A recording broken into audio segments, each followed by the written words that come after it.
So some of you out there may not have heard of this tablet by Lenovo because it seems like they've come out with a lot of tablets these past few years, but the Tab M10 FHD Plus is a tablet pretty similar to the Galaxy Tab A7 from Samsung. It's got a 10.3-inch 1920 by 1200 resolution IPS display, 330 nits brightness. You get 1080p resolution on YouTube. Unfortunately, only SD playback on Netflix. I feel like the screen looks bright enough and has decent viewing angles while using indoors, but may struggle a little bit if you plan on taking this outside or when traveling in a car with the sun glaring on you. Interesting thing about this tablet, it does allow you to do split screen, and it even has an earlier version of productivity mode, and you can connect a keyboard and mouse to be a little more productive if you had to type out a paper while watching something online. And surprisingly, it doesn't stutter or anything and seems to work fine in my testing.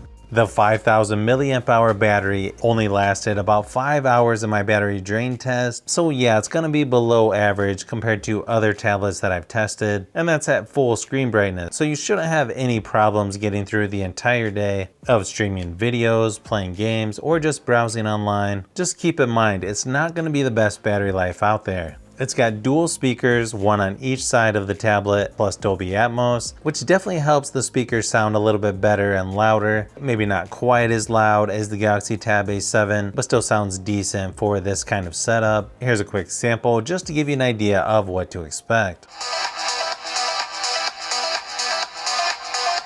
In this video, we're going to look at the X-Sound Mega by Tribit. It's a 30-watt Bluetooth speaker with stereo sound with an 8000 milliamp hour battery.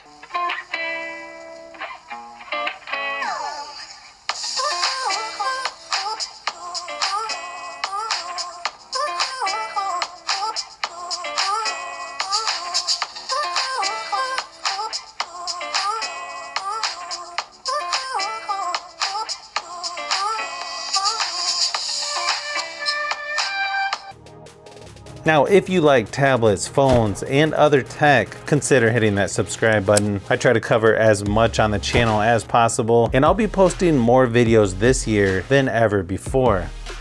Performance-wise, it's got a MediaTek Helio P22T processor. My version here only has 2 GB of RAM, which is pretty low by today's standards. Luckily, there were other versions that had 4 GB of RAM, but unfortunately, I don't have that version.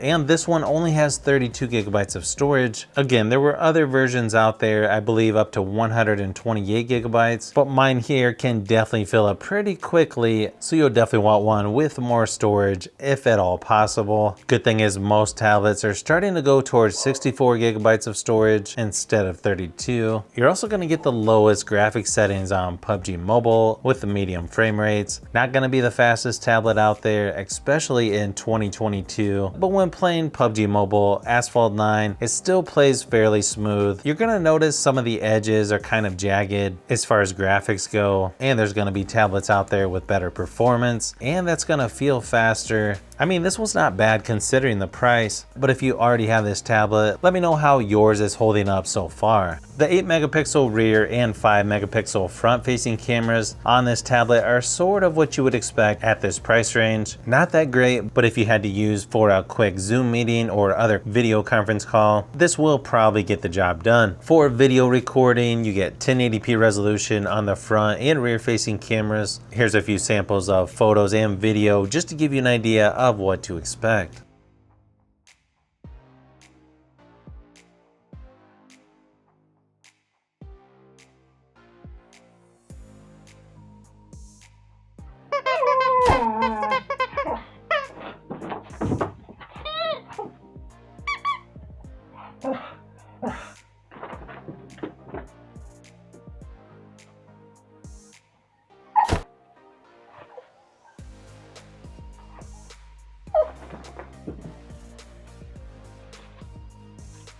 But software wise, this tablet came with Android 9 and currently is on Android 10, but I would be surprised if you're gonna see any more software updates with this tablet. Maybe some security updates later this year, but I would say that's about it if I had to guess. And because the software updates coming to the end of the road, or might already be at the end of the road, even though this is a decent tablet for the price, and Lenovo is getting better at updates with their newer tablets, it's gonna be hard for me to recommend this over tablets like the Galaxy Tab A7 or even the Nokia T20 that was just released. I feel like Lenovo is getting better at updates with their newer tablets, but as far as this older one, there just seems to be better options out there.